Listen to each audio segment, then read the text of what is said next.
My name is Roma, and this is Zimlove, a podcast about a feeling that I try to describe through the stories and anecdotes and perspective of others, wonderful people that I've met. And through their stories, I want to change the thoughts and the feelings that people have when they think about this beautiful place. Because once you put it into Google, all that pops up is expensive safaris or hyperinflation or even different stories. But there's a specific feeling to this place. And I want to show you through the eyes of others that after all everyone has been through and is going through, there is still a feeling that is true Zim love. You know, my family always said I can always come back home. But, you know, as a mother, as a grown-up, you cannot just go home empty-handed. And then there's the stigma. You just go back home, you have nothing. And then the society will, judge you, laugh at you, gossip, and all that. In this episode, we are talking to Samantha. Samantha is working as a nanny for a German family living in Zimbabwe, and she had a beautiful baby girl 14 years ago when she was very young. Living in Zim, you meet lots of single mothers. So today I am talking to her about how this influenced her life and the life of her child and her family.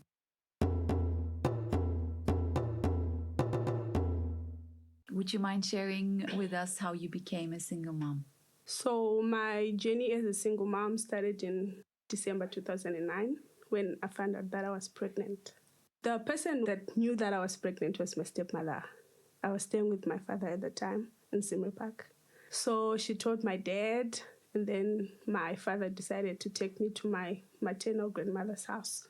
So, you know, as per Zimbabwean tradition, when one becomes pregnant, they expect the boy's family to be responsible for the pregnancy. So in my case, it didn't happen because he denied the pregnancy.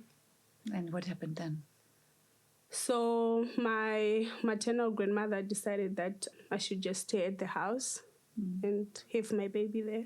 So, yeah, I just stayed with my grandmother until... And how old were you when Anasha came? I was 18 when I had my baby. I was still a child. And how was that first time being 18 with a baby? Until I gave birth. I think it was scary. I didn't know anything. I was just a teenager who had just a baby. So I had my family support. My grandmother, my mother, and my brother, they all supported me with everything, with the clothes, because I was not working at the time, with food, everything that I wanted. They were there for me. And then what happened after that? Because I know you worked a long time in South Africa. How did that happen? What were the next things, the next years like? So I stayed for 3 years at home without working from 2010 when I gave birth. So in 2014, I decided to go to South Africa and try, because everyone was going to South Africa to work. So I decided to go there and see if I can get something, if I can work for my child. And I went to South Africa in March 2014. I went to stay with a friend at first. And then my uncle came to pick me up at my friend's house so I can stay with him. And I found a job in a shop. I started working in this Nigerian shop, which was not paying much. I was only paying for the rent. I could not even afford to eat properly because the money was not enough. And therefore, I couldn't send money home to my child, which for me felt like I had to question myself, what am I doing in South Africa? Maybe I should just go back home. Exactly. Then if you're not can send any money back. At the same time, I couldn't go back because I had a child which needed to be fed. So the next thing for me was maybe to look for another job, which was more paying. I think it was in the same year, 2014, that I met this guy, Dennis. And then he told me where he was working, there were vacancies. It was in the film industry. They were doing catering. So I decided to join the company. That's where I started working. And then I was earning a better salary. And then I could send my child some money. How long did you do that for? I worked for different companies. They were all catering companies in the film industry. I worked for the first company from 2014 to 2017, and then it closed, and then another one, so forth. So I worked for 4 different companies for 9 years. 9 years. Okay, that's a long time. It is. And then what happened after that? So for those 9 years, I became intimate with Dennis. We started staying together, but things were not okay with him.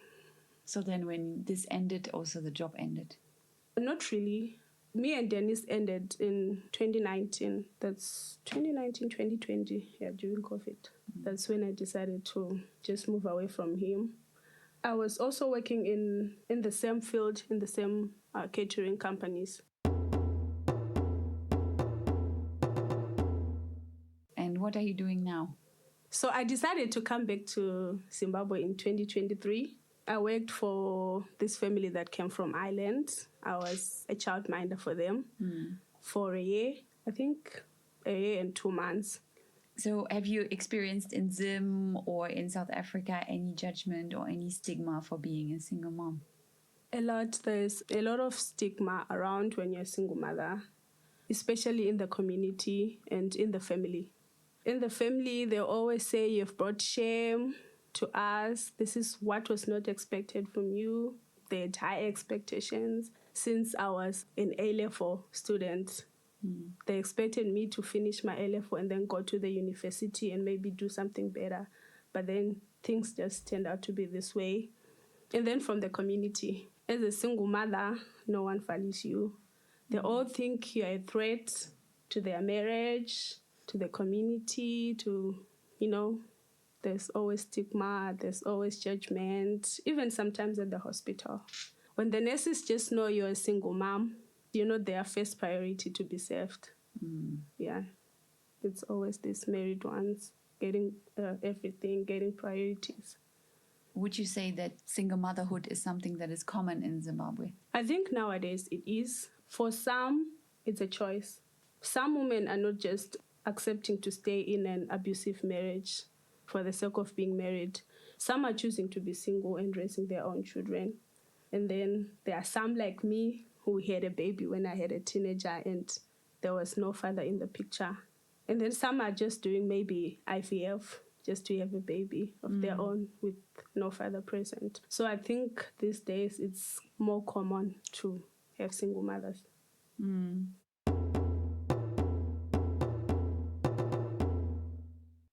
Yeah, I also feel like I met a lot of single mothers in Zim. Yeah, there are a lot these days. And what role does the extended family play in all that? Like, what role does your family play for Anashe? My family has been my greatest supporter. They've been my strength. Since they were there for me since I was pregnant, since I gave birth, and up to now. She's 15 and she's still staying with my mother and my family. So they've supported me financially. My grandmother was there for me spiritually. She prayed with me. She was a shoulder to lean on. Like whenever I wanted to talk, then I could just go. She was so easy to talk to. So I think my family, is my greatest strength. Yeah. And were you able to continue your education until now? I wanted to, but then, when you don't have the money to, because all I'm working for is going to the child, supporting my child, and then also I have to eat, I have to dress. But I hope one day I'll be able to, because it's my dream to go back to school. Because I think if I go back to school and then maybe I can have a better job. I have a job now, but you know what I mean? And then maybe I can be able to secure my child's future.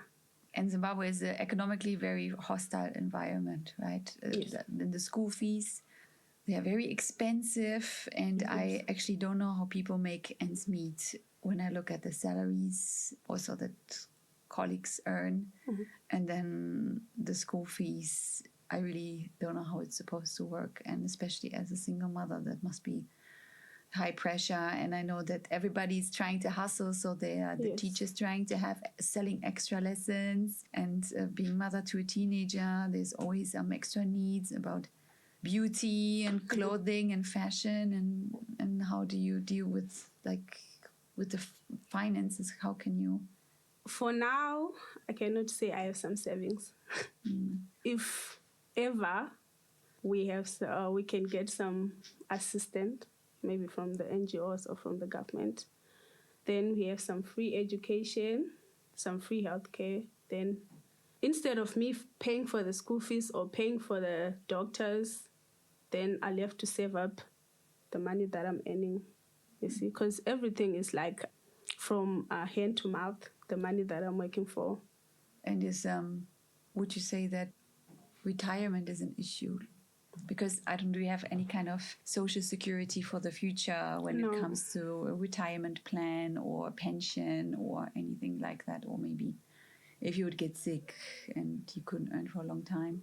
Yeah, that's why I said for now, I don't even have any retirement plan. I don't have any savings. Because so it's a very peculiar, what is the English word I'm looking for? Like the situation is sensitive. Yeah, it is. Yeah. It's really on the edge.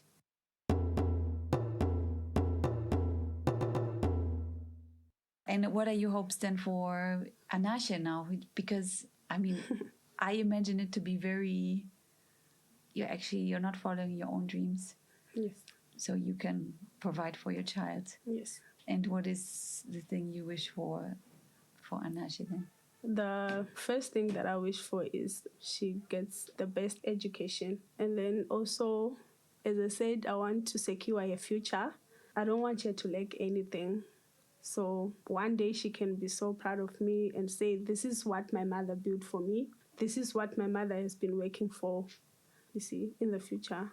So to look up to you in a way and say, my mother worked so hard for me. Yes, and for her to get... This is what she did for me. Yes, and for her to get everything that she wants. So she doesn't have to lack as long as I'm here and working. Yeah, I see. And you said the father has not accepted that he's the father, so he's out of the picture. He is, but I think 2 months back, he called me. I was surprised. What did he want? He just asked if the child is okay. I thought maybe he wanted to be in the picture, but then that call was it. He just called that day. And then I tried to send him messages. He never responded, but he's very active on WhatsApp. So I just let him be. Okay. Is it a common theme, actually, that fathers, when the girl becomes pregnant, does that happen a lot, that the father then doesn't accept fatherhood? For some, yes. But I think it all depends with the situation. So you said that now single mothers are more common and that there is some stigma about being a single mom. Yes. Did that change somehow during time, like when you had Anasha or when you were a child? What do you think changed in society concerning the view on single moms? When we were growing up, people always judge single mothers. But I think now, because of there are more single mothers, and then there's media. I think media is playing a major role in teaching people that single mothers are also human beings. That a single mother is also a woman who's a provider. She can do what a man can do. She's working so hard. So I think that there's more single mothers out there.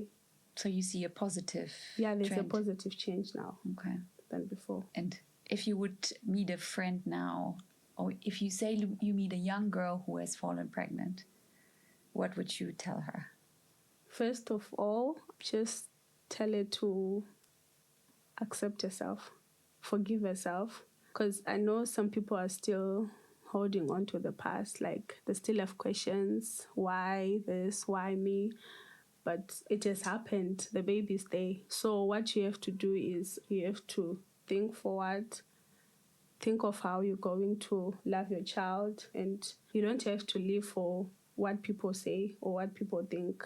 You just have to pray or ask guidance from God so He guides through. And then if you have family to support, just don't hesitate to ask for help from the family, because I don't think this journey needs to be done alone. You need some people, you need the community, you need the society to help you raise the child.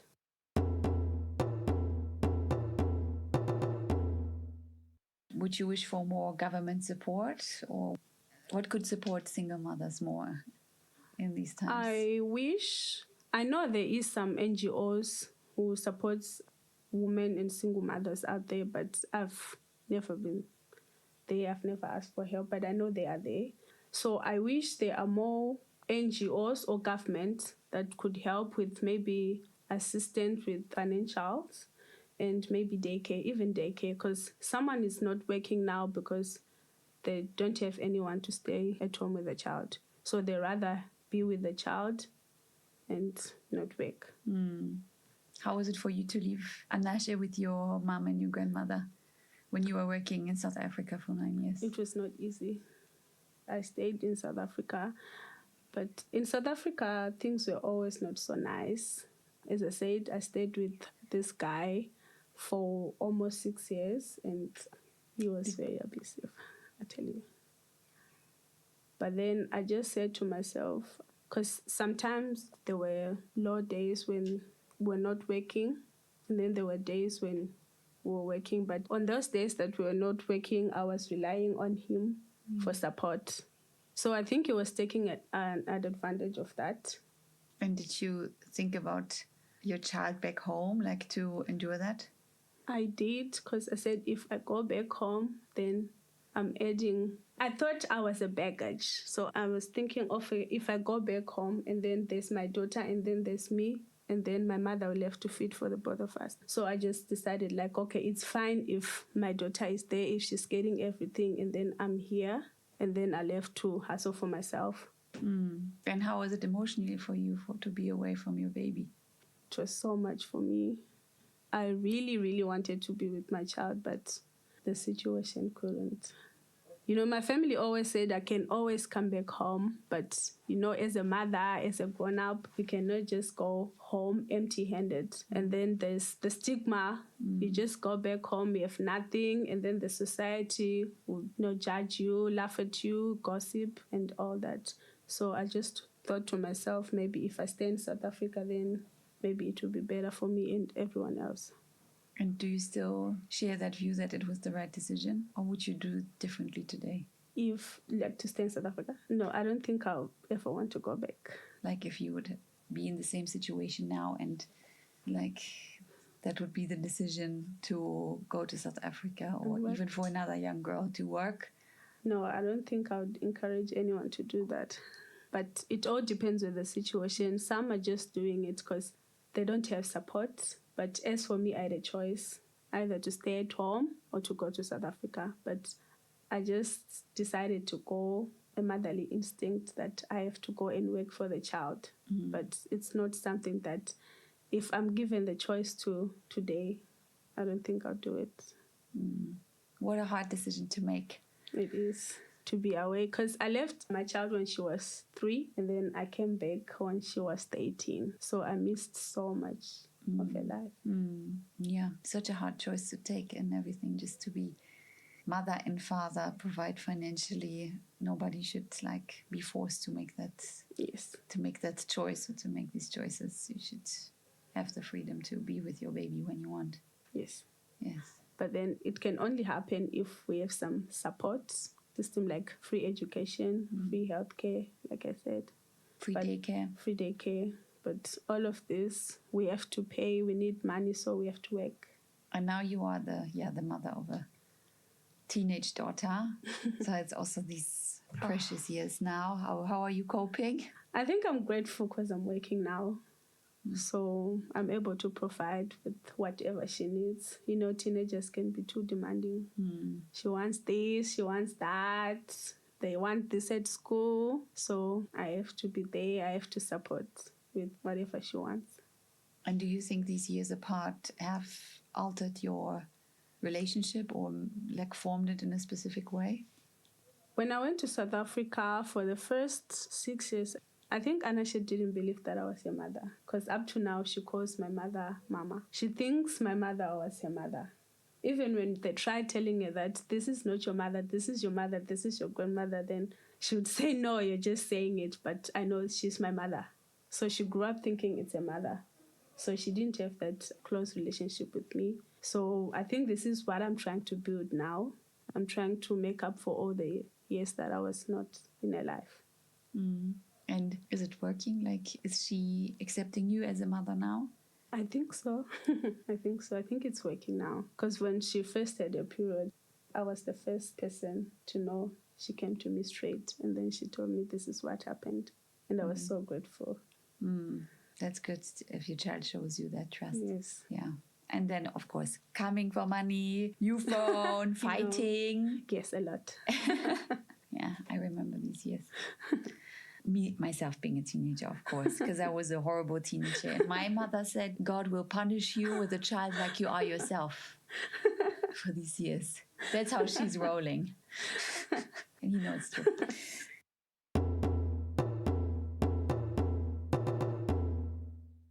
This podcast is called Zimlove. It's like every interviewee shares a story or a quote or a song or something that they think catches the spirit of Zimbabwe or spirit of what makes Zimbabwe special for them or this special place. Is there anything that you can share with us?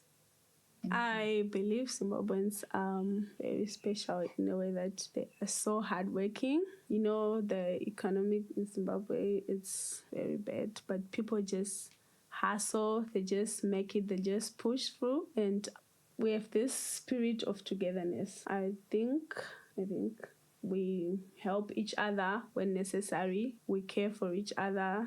And despite being a single mother, there's also, you know, the saying, it takes a village to raise a child. Yeah. So they don't think that this is your child only. It's everyone's child. So they're in there to help. Sometimes there's stigma, but there's more of love from everyone. Thank you so much, Samantha, for sharing your story with us and with me. Thank you.